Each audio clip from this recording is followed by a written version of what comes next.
Ummi Nazara dedah kebaikan Azan Rani. Bantu mudahkan urusan cium HEJR Aswad. Sebelum kita melangkah jauh, yang belum lagi subscriber, apa kata anda subscriber dan tekan butang loceng untuk notifikasi video selanjutnya? Pelakon, Ummi Nazara memuji kepribadian aktor Azan Rani apabila menyatakan individu terbabit sangat baik hati.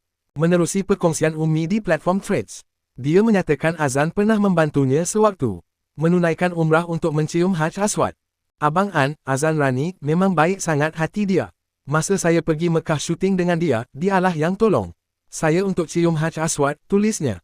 Jelasnya, situasi ketika itu memang ramai orang sehingga dirinya terasa agak mustahil untuk mencium Haj Aswad. Memandangkan bertubuh kecil, namun, Azan telah bertanya kepada Ummi sama ada mahu ataupun tidak mencium Haj Aswad sebelum membantunya. Sehingga berjaya.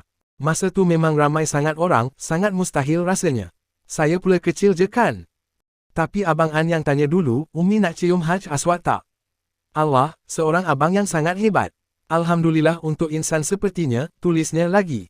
Hantaran yang dibuat oleh pelakon drama Saat Aku Tahu Itu susulan.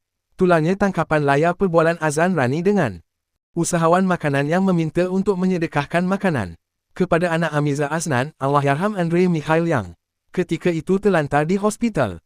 Dalam perbualan tersebut, Azan meminta usahawan makanan berkenaan menghantarkan ayam goreng kepada Andre yang menyukai menu tersebut bagi menggembirakannya yang sedang berjuang dengan kanser paru-paru tahap 4.